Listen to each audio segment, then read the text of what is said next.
그래서 우리 이렇게 예배하는 자, 오늘은 우리 6번째 시간인데요. 오늘은 우리 마태복음 22장 우리 37절부터 우리 39절 말씀을 중심으로 왜 하나님께 예배해야 하는가. 우리가 잘 아는 것 같아도 사실은 놓치고 있는 부분이 많이 있습니다. 왜냐하면 우리 예배를 통해서 부흥을 많이 생각하고요. 물론 우리 예배를 통해서 복음이 전파되고 부흥하는 거 너무 중요하죠. 또 우리는 예배를 통해서 은혜 받는 것을 대단히 중요하게 생각합니다. 물론 우리가 교회에서 예배 드릴 때 은혜 받아야 되죠. 또 우리 예배를 드리면 우리 하나님께서 함께 해주시고 복을 주신다. 그것 역시 또 우리에게 중요합니다. 그런데 이 모든 것들은 사실은 예배의 목적이 아니고요. 예배를 통해서 하나님이 주시는 그런 축복이라 할 수 있죠. 메인이 아니고 서브라는 거죠. 그래서 항상 우리는 신앙생활 하면서 이 눈에 보이는 것, 나타나는 것, 그런 것에 우리가 초점을 많이 맞추는 경향이 있는데 우리 예배의 본질은 그게 아니죠. 우리 어제도 말씀드렸지만 우리 계속해서 말씀드리고 있지만 예배는 우리 하나님께 무엇을 받는 데 초점이 맞춰지는 건 아니고요. 우리가 하나님께 무엇을 드리는가. 항상 그것이 예배의 목적이라는 거죠. 그래서 항상 우리가 목적을 붙들고 나갈 때에 또 하나님께서 우리에게 부수적인 복도 주시죠. 그러나 이거를 우리가 결단코 놓치면 안 됩니다. 그리고 또한 우리는 이런 이야기를 많이 들었습니다. 예배보다 더 급한 것은 없다. 그것은 예배가 우리 삶의 최우선순위가 되어야 된다는 거죠. 근데 실제로 우리는 예배가 우리 삶의 몇 순위인가? 나는 그렇게 생각하지 않는데 목회자들은 왜 예배를 그렇게 강조하는가? 우리 하나님께서 또 예배를 강조하기 때문에 우리가 예배를 드려야 되지 않는가? 물론 그렇죠. 예배하는 자를 찾으신다고 하셨으니까요. 그런데 왜 하나님께서 우리에게 예배를 하라고 하셨을까?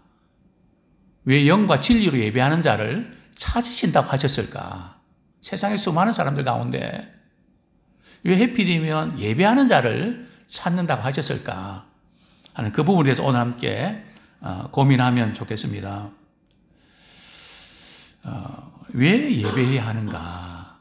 참 우리가 잘 아는 것 같으면서도 우리가 이렇게 들어가 보면 잘 모르는 그런 주제입니다. 제가 7월 한 달 동안에 주일 오전 예배 설교는 교회입니다. 이번 주에 설교 제목은 교회가 나에게 필요한가? 그저 유튜브나 좋은 그런 예배 시간 그 유튜브를 보면서 은혜 받으면 되지. 그때 꼭 교회 나가서 사람들과 때로는 관계 때문에 힘들어하면서 또 매이면서 그렇게 신앙생활할 필요가 있는가? 교회가 나에게 필요한가? 그래서 7월 달에 이제 설교 주제는 교회입니다. 교회가 어떤 것이고 왜 필요하고 또 우리가 교회 생활을 어떻게 해야 되는 건가 하는 그 부분을 한번 우리가 아는 것 같지만은 고민하면 좋겠습니다. 예배가 우리의 삶에 참 최우선순위가 되어야 되는데요. 오늘 본문에 보면 한 율법사가 말이죠. 예수님을 시험하기 위해서 찾아왔죠. 그리고 예수님께 이런 질문을 드립니다. 선생님, 율법 중에서 어느 계명이 가장 큽니까? 그래서 많은 신학자들은 이 예수님께서 말씀하셨던 이 부분들을 위대한 계명이다. 이렇게 표현하기도 하죠. 성경에서 율법과 선지의 대강령이 뭔가 예수님 말씀하셨죠. 주제는 한 가지고 대상은 두 가지인데요. 우리 37절부터 39절까지 다시 한번 우리 말씀을 읽도록 하겠습니다. 시작. 예수께서 이르시되 내 마음을 다하고 목숨을 다하고 뜻을 다하여 주 너의 하나님을 사랑하라 하셨으니 이것이 크고 첫째 되는 계명이요 둘째도 그와 같으니 내 이웃을 내 자신과 같이 사랑하라 하셨으니. 그죠? 그러니까 가장 큰 계명이 뭐라고요? 위대한 계명이 뭐라고요? 하나님을 사랑하고 내 이웃을 내 자신같이 사랑해라. 결국은 주제는, 위대한 계명의 주제는 바로 사랑하라는 거죠. 그런데 오늘 왜 설교 제목이 왜 하나님께 예배해야 되는가? 이 사랑과 예배는 어떤 상관관계가 있는 것일까요? 우리가 사랑한다는 게 뭘까요? 최고로 사랑하면 가장 우리가 신경을 써야 될 것이 뭘까요? 부모가 자녀를 사랑하는 가장 중요한 게 뭔지 아십니까? 부모가 평소에 바쁘게 살아가고 또 제대로 챙기지 못하면 항상 우리는 자녀들 이렇게 이야기합니다. 뭐 해줄까? 뭐 사줄까? 뭐 먹을까? 뭘 자꾸 해주는 거에 신경을 씁니다. 못해줬기 때문에 그렇겠죠. 그러면 자녀들은 뭐라고 이야기하는지 아십니까? 아빠, 나랑 놀아줘. 나랑 함께 있어줘. 사랑은 사랑하는 대상과 함께 있는 것입니다. 우리 연애할 때 그렇지 않았습니까?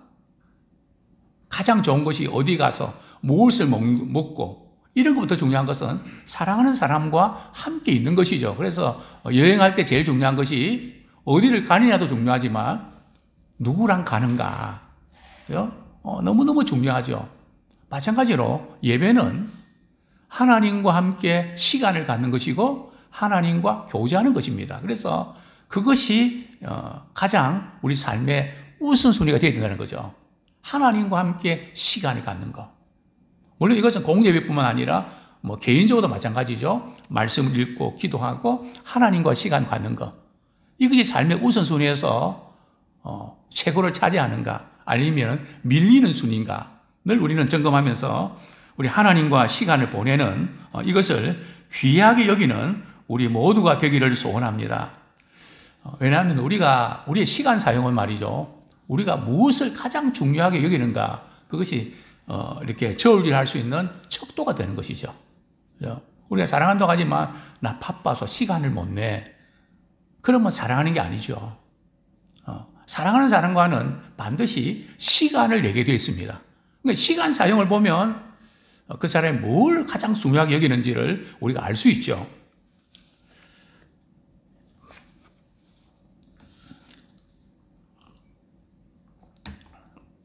예배는 하나님과 함께 보내는 시간이고요.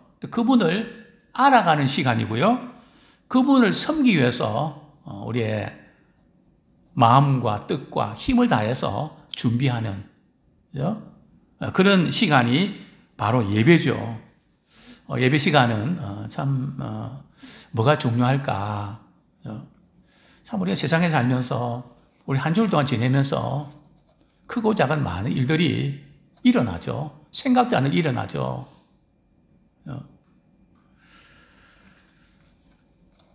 그러나 예배를 드리는 시간은 말이죠. 어떤 시간인가 하면 비행기를 타는 시간 같습니다. 제가 비행기를 탈 때 가장 신나게 여기는 시간이 언젠가 하면 비행기가 뜰 때입니다. 여러 번 말씀드렸지만 비행기 뜨는 게 참 힘들거든요. 기름에 굉장히 많은 양을 소비하면서 말이죠. 뜨죠. 참 우리는 이 세상에서 붙었던 가족관계, 일, 여러 가지 신경설들이 보통 많습니까? 그럴 때 비행기 뜨는 순간에 내가 이 세상을 살아가면서 나를 붙들었던 그 모든 것들이 거기에서부터 이렇게 자유함을 얻는 그런 느낌을 저는 받습니다. 그래서 저는 속으로 그러죠. 야, 지구를 떠났다. 물론 그것도 지구지만 붙잡히는 그 부분에서 떠났다는 거죠. 예배가 그런 거 아닐까요? 참 우리 성도들이 이렇게 아무 일도 없는 것처럼 이렇게 예배 드리지만 그 속으로 들어가면 보통 복잡하고 힘든 일들이 얼마나 많이 쌓여 있습니까? 힘들고 지쳐 일어날 힘이 전혀 없을 때에, 그죠? 그러나 예배를 드릴 때 조용히 다가와서 말씀하시죠. 근데 오늘 찬송가 복음서 가사에 보면 말이죠. 내가 너 먼저 해결해 줄게. 뭐 그런 식으로 말씀하지 않으세요. 그죠? 뭐라고 말씀하십니까? 너는 내 아들이다. 너는 사랑하는 내 아들이다. 그죠? 하나님과 우리의 관계를 확인시켜 주신단 말이죠. 그죠? 그것이 일어날 수 있는 힘을 얻는 비결이죠. 다시 한번 용기를 갖고 일어날 수 있죠. 말씀을 들을 때 새 희망이 솟아오르는 그런 은혜를 우리가 경험하지 않습니까? 바로 하나님께서 이런 예배를 통해서 이런 놀라운 일들을 이루기를 원하시는데요. 예배를 통해서 세상의 근심을 버리고 하나님께 초점을 맞춰가는 시간, 그걸 통해서 하나님과의 관계가 성숙하게 되는 것이죠. 그 예배의 초점은 하나님과의 관계가 성숙해지는데 있다는 것을 우리는 늘 기억했으면 좋겠습니다. 우리에게 가장 삶의 우선순위 1위가 뭡니까? 하나님과의 관계가 되기 원합니다. 두 번째는요, 나와 아내와의, 배우자와의 관계. 그리고 세 번째는 나와 가족들, 우리 자녀들과의 관계. 또 네 번째는 나의 절친한 친구와의 관계. 또 다섯 번째는 우리 성도들과의 그런 관계. 이런 삶의 우선순위가 잘 세워지면 좋겠습니다. 첫 번째로 좀 다루고 싶은 것은 말이죠. 그 예배는 언제 이루어지는가? 우리는 예배를 많이 드립니다. 함께 모여서 드리고 또 개인적으로도 우리가 큐티하면서 예배를 드립니다. 그러나 어떤 경우는 설거지도 하고 일하고 그런 가운데서도 그것이 예배가 될 수 있고요. 또 반면에 우리가 교회 와서 예배 자리에 앉아서 찬송도 부르고 기도하지만 그것이 예배가 아닐 수도 있다는 겁니다. 우리는 예배를 드려서 왔지만 우리 하나님이 받으시는 예배인가, 또 성경적인 예배의 의미를 볼 때 그게 예배가 아닐 수도 있다는 거죠. 그럼 도대체 예배가 이루어졌다, 예배가 언제 이루어지는가? 예배가 이루어지기 위해서 가장 중요한 두 가지 단계가 있습니다. 첫 번째 이 단계가 뭔가 하면 바로 우리가 어디서 예배를 드리든 간에 하나님에 대한 의식이 있어야 됩니다. 하나님 앞에서 하나님이 우리를 바라보시고, 하나님께서 우리의 기도를 들으시고, 우리의 찬양을 받으시고, 하나님에 대한 의식. 어떤 분들은 이것을 신전의식이라 그러죠. 우리는 사랑하는 사람을 이렇게 만나면 의식을 하게 됩니다. 저는 이제 우리 교회 앞에 거울이 있잖아요. 여자분들은 거울을 안 보고 지나가는 분들이 거의 없는 것 같아요. 그래서 저 거울을 어떻게 활용할까? 그죠? 자기 모습을 꼭 보고 싶어 합니다. 그죠? 당연하죠. 자기 자신이 어떻게 보여지는가, 그걸 의식하게 되고, 다른 사람 앞에서 어떤 모습인가, 우리 신경 쓰는 게 당연하죠. 마찬가지로 우리 하나님을 어떻게 의식하는가. 근데 우리는 예배 드리면서 하나님을 의식하지 못하고 다른 생각에 빠지기도 하고, 그죠? 마음이 뺏기도 하고, 그럴 때도 많죠. 딴전 부릴 때도 많죠. 그죠? 근데 얼마나 다행스러운 일인지, 하나님은 우리를 바라보고 의식할 때 말이죠. 그런 부분들, 우리의 부족함에도 불구하고 여전히 우리를 바라보시고 사랑하신다는 겁니다. 그죠? 우리가 하나님에 대한 의식을 갖는 것 중요한 만큼 또 하나님도 우리를 바라보시면서 귀하게 여기시고 사랑하신다는 사실을 우리는 보게 되는데, 우리 신명기 31장 6절 말씀 한 구절 보겠습니다. 신명기 31장 6절 말씀.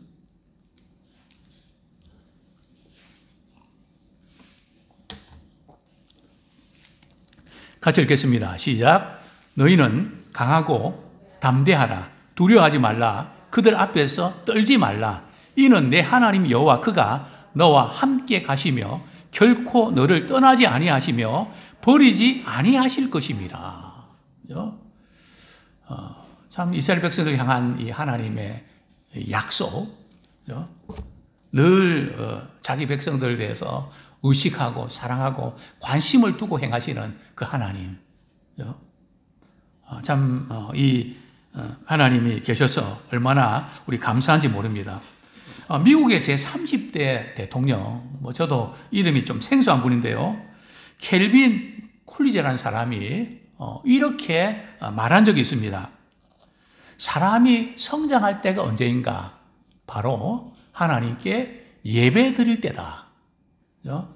사람이 언제 성장하는가 하면 바로 하나님께 예배 드릴 때에 성장하게 된다는 거죠.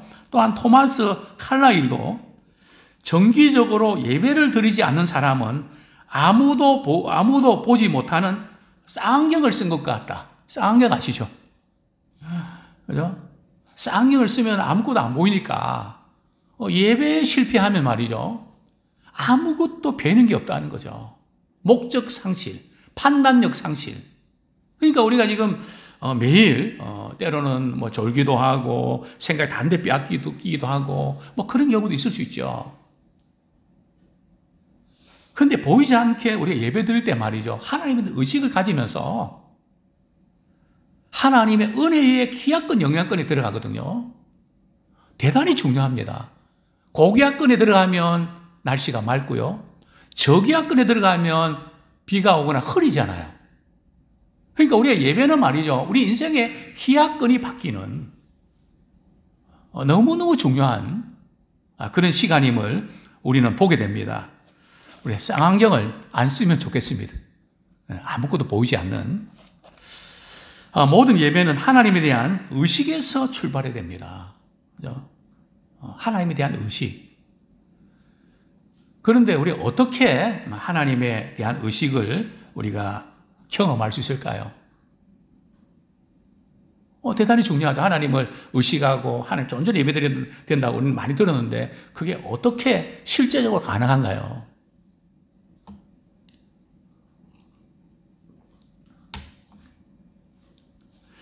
우리가 서로에게 어떤 영향을 끼치는가? 관계는 어떻게 형성되는가? 그렇죠? 한 사람이 다른 사람에게 말을 할 때 말이죠, 우리는 의식하게 되거든요. 그렇죠? 말하는 게 되게 중요합니다. 그래서 사실은 성경 말씀을 우리가 눈으로 읽는 것보다 입으로 이렇게 소리를 이렇게 내면서 읽는 게 너무너무 중요합니다. 제가 요즘 이제 앞으로 은퇴 이후에 또 외국인들도 만나고 이래서 지금 영어 회화를 좀 준비하는데요. 사실은 쉽지 않습니다. 그죠? 근데, 어떤 분이 이제 이렇게 이야기하더라고요. 이제 영어가 잘 늘려 그러면, 패턴을 잘 알아야 되고, 그 다음에, 눈으로 말이죠. 그 어떤 문장이 있으면, 그 어떤 장면이 있으면 눈으로 보고 소리를 내라는 거예요. 소리를 내는 순간에 들린다는 거예요. 그죠? 보통 때는 잘 안 들리는데 자기가 그 영어를 이야기하고 들으면 더 잘 들린다는 거예요. 저는 그게 맞다고 생각합니다. 그렇구나. 실제 그래 보니까 더 잘 들려요. 그죠? 우리가 말을 하는 순간에 다른 사람들 의식을 일깨운다는 거죠. 말씀을 읽고 기도하고 찬양하고 이럴 때 우리의 마음 깊은 가운데 하나님 주신 우리는 영적 존재인데 영적인 세계들이 일깨운다는 거죠. 그러면서 하나님에 대한 의식이 이렇게 다시 살아나고 작동하는 것을 우리는 보게 됩니다. 그렇습니다. 하나님에 대한 의식도 말이죠. 우리가 기도할 때에, 찬양 드릴 때에, 우리가 소리로 말이죠. 그렇게 할 때에 믿음의 의식이 살아난다는 거예요. 그죠? 그래서 우리 아이들한테 말을 많이 시키는 게 되게 중요합니다. 말을 많이 하는 순간에 우리 생각이나 의식이 열리거든요. 그리고 생각지 않은 지혜도 생기고요. 하나님께서 신비하게 우리가 말할 수 있는 지혜를 주셨는데 이게 예배도 그대로 적용되지 않나 그렇게 생각이 됩니다. 우리가 이렇게 우리 생각을 하나님께 집중할 때에 그걸 통해서 하나님에 대한 의식을 이제 불러일으키기도 하죠. 마찬가지로 하나님께서도 우리에게 말이죠. 믿음의 의식을 불러일으키세요. 예배 시간에요. 또 우리의 생활 속에서요. 언제요? 어떤 일이 있을 때 하나님께서 말씀이 생각나게 하세요. 그래서 이것저것 때문에 걱정하고 근심을 했는데 말씀을 떠오르게 하셔서 그 말씀으로 그 생각을 이길 수 있는 힘을 주시죠. 그죠? 이게 이제 하나님께서도 우리에게 의식을 이렇게 불러일으키고요. 또 뿐만 아니라 우리가 어떤 경우는 누군가에 대해서 기도하기도 하고 싶은 마음을 생기게 합니다. 저도 저녁기도 끝나고 이곳에서 기도하다 보면 생각지 않은 분을 위해서 기도하게 하세요. 희한하다. 왜 그분을 위해서 기도하게 하실까? 제가 여러 번 말씀드렸습니다. 우리가 작은 교회, 저희 교단에 작은 교회를 섬길 때에 저는 기도의 응답으로 받았습니다. 19년 전에. 왜냐하면 한 6개월 동안에 저희 교단의 작은 교회를 위해서 기도하면 자꾸 눈물을 흘리게 하셨어요. 그거 이상하다. 왜 작은 교회에서 목회하면서 힘든 목사님과 사모님을 위해서 기도하면 왜 이렇게 눈물이 날까? 그죠? 그런 가운데 목사님, 우리 교단에 작은 교회를 이렇게 위해서 위원회가 생기는데 목사님 이 일을 맡아주십시오. 그래서 저는 아멘으로 받아들이고 응답으로 받아들였죠. 누군가 위해서 기도하고 싶은 소원을 주셔서 또 하나님께서 우리의 인생의 방향을 그렇게 인도하시기도 하시죠. 뿐만 아니라 우리가 자연에 대한 아름다움을 바라보면서 찬양하고 싶은 하나님의 그 은혜와 그 사랑, 이 자연을 통해서도 말이죠. 느껴질 때에 우리 입에서 찬양이 흘러나오는 그죠? 이 부분이 역시 우리 하나님께서 우리로 하여금 이런 믿음의 의식을 불러일으키는 그런 면이죠. 자, 그래서 첫 번째는 예배는 말이죠. 하나님에 대한 의식, 이게 중요하다는 말씀드렸고요. 두 번째는 예배는 하나님에 대한 우리의 반응입니다. 하나님을 의식하고 거기에 대해서 우리가 반응하는 것이죠. 근데 우리는 자꾸 이렇게 은혜를 받는 쪽만 생각하고 우리가 반응을 해야 되거든요. 근데 반응을 하지 않고 자꾸 우리는 오늘 은혜 받았습니다. 그 사실은 우리가 예배 시간에 은혜 받는 거 중요한데요. 더 중요한 것은 은혜 받고 나서 우리 삶 속에서 어떻게 하는가, 어떻게 반응하는가, 그게 진짜 은혜 받는 거거든요. 성경은 말씀합니다. 은혜를 헛되이 받지 말라고요. 예배 시간에 마음속으로 감동이 되고 이거 은혜 받은 그게 전부가 아니라는 거죠. 그죠? 우리가 반응이 있어야 된다는 거죠. 저는 그래서 영어로 so 하십니다. 그래서 어쨌다는 건데. 그죠? 기도 많이 하는 거 중요합니다. 말씀 많이 하는 거 중요합니다. 근데 그래서 어쨌다는 건데. 그래서 그것이 삶으로 어떻게 나타나는데. 그죠? 성경은 말씀합니다. 말씀을 많이 들었지만 삶이 변화되지 않는 것은 무슨 이유일까요? 그죠? 믿음으로 화합하지 않았다는 거거든요. 믿음으로 화합한다는 건 뭘까요? 받은 말씀에 대해서 우리가 결단하고 우리의 삶으로 옮겨지는 결단하고 우리가 거기 그렇게 한 가지라도 그렇게 살아내는 그것이 중요하다는 거죠. 그죠? 그래서 예배는 하나님에 대한 의식과 또 다른 하나는요, 우리의 반응이 대단히 중요합니다. 왜냐하면 귀신들은 믿음이 있을까요? 없을까요?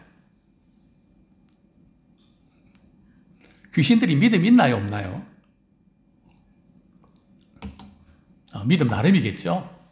귀신들도 믿음 있습니다. 자, 우리 야고보서 2장 19절 한번 볼까요? 야고보서 2장 19절.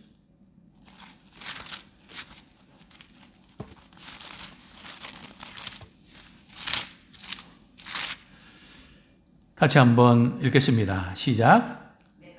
내가 하나님은 한 분이신 줄 믿느냐? 잘하는도다. 귀신들도 믿고 떠느니라. 그죠? 하나님이 한 분이신 줄을 누구도 믿는다고요? 귀신들도 믿는데요. 그죠? 그래서 떤다는 겁니다.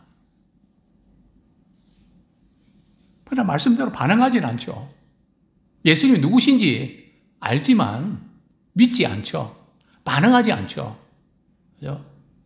우리 이런 믿음에 우리가 머물면 안 되죠. 하나님에 대한 의식만 느낀다고 해서 그것이 은혜 받는 게 아니고요.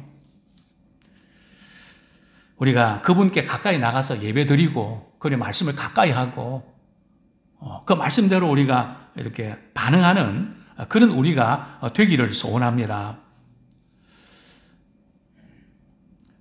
두 번째로 왜 우리가 예배에 힘써야 할까요? 우리 히브리서 10장 25절 말씀 우리 한 구절 보겠습니다. 히브리서 10장 25절 말씀 우리가 잘 아는 말씀이죠. 10장 25절 시작. 모이기를 피하는 어떤 사람들의 습관과 같이 하지 말고 오직 권하여 그날이 가까움을 볼수록 더욱 그리하자. 우리 이 말씀 잘 압니다. 모이기를 피하는 어떤 사람들의 습관과 같이 하지 마라. 왜요? 왜 그러면 그렇게 하면 안 될까요? 그렇죠? 왜 모이기를 피하면 안 될까요? 우리가 이렇게 모이기를 힘쓰고 예배드리기 힘쓰는 이유는 말이죠. 우리가 그렇게 할 때에 우리에게 영적으로 유익하거든요. 우리 영혼이 살거든요. 물론 그 본래의 목적은 우리 하나님께 영광을 돌려드리는 것이고요.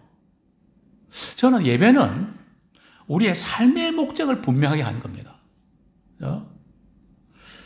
참 이전에 내가 왜 살아야 되는지, 왜 공부해야 되는지 모르고 방황할 때 예배를 통해서 우리가 공부하는 목적, 돈 버는 목적, 하나님께 영광을 돌리는 데 있다. 저희 아버님이 늘 우리 장로님으로 대표기도 하실 때마다 귀에 박히도록 늘 이렇게 기도하셨던 그 내용이 바로 하나님의 영광을 위해서 죽든지 살든지 하나님 영광을 위해서 살게 해주십시오. 얼마나 한 번도 빠뜨리지 않고 그 기도하셨던 목소리가 생생합니다. 근데 목회하면서 보니까 제가 한참 방황할 때에 왜 공부해야 되고 왜 살아야 되는지 모를 때에 예배를 통해서 하나님 영광을 위해서 우리가 공부해야 된다. 그 예배를 통해서 깨달을 때 말이죠. 잠을 3시간밖에 안 자고 주일날은 거의 밤샘을 했죠. 그죠? 목적이 분명하니까 피곤도 덜하고요.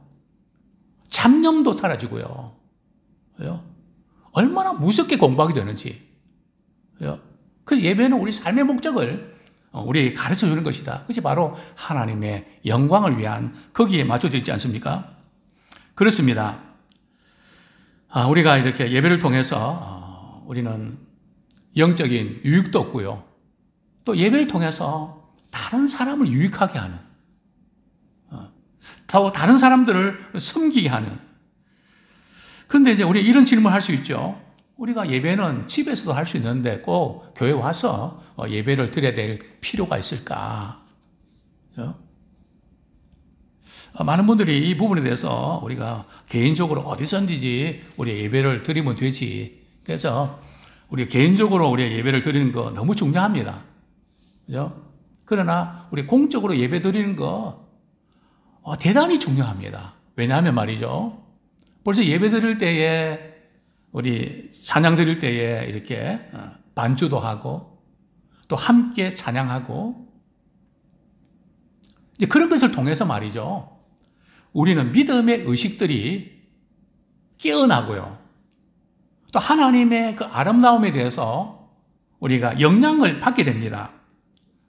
그래서 우리는 이렇게 함께 예배하고 찬양하는 이 부분을 우리가 사모하고 또 이렇게 마치 하나님께서 우리를 말이죠. 내적인 자석처럼 끌리게 하십니다. 그래서 예배 자리로 우리를 이끌어 주시죠. 그래서 모든 아름다움이 하나님으로부터 나옵니다. 그리고 또 두세 사람이 내 이름으로 함께 모일 때에 그 현장에서 또 하나님이 일하심을 우리는 보게 됩니다. 우리는 때때로 예배 드릴 때에 집중 못하고 산만할 때가 있거든요. 근데 함께 예배를 드리는 가운데 어떤 성도들 바라보면서 믿음의 도전을 받게 됩니다. 그죠? 그러면서 기도가 다시 이렇게 열리게 되고 또 찬양도 말이죠. 혼자 찬양할 때 있지만 함께 더불어 찬양할 때에 또 하나님의 또한 임재하심을 또 우리가 경험하고요. 또 우리 예배의 그 환경들, 모든 분위기들, 외적인 그 모든 것도 우리 예배 드리는 데 대단히 중요합니다. 그죠? 그런 것도 영향력을 끼치거든요. 이런 그 모든 걸 통해서 우리를 내적인 축복으로 우리를 인도해 주시죠. 다른 사람과 영적으로 서로 이렇게 나누며 우리 교제하면서 우리 하나님 의식하고 올바르게 반응합니다. 이제 말씀 맺겠습니다. 우리가 교회 가는 목적은 첫째는 하나님께 영광 돌려드리고요. 또 타인을 섬기고 용기를 주고 또 자신이 신앙 안에서 잘 준비되는 그런 시간이 될 줄로 믿습니다.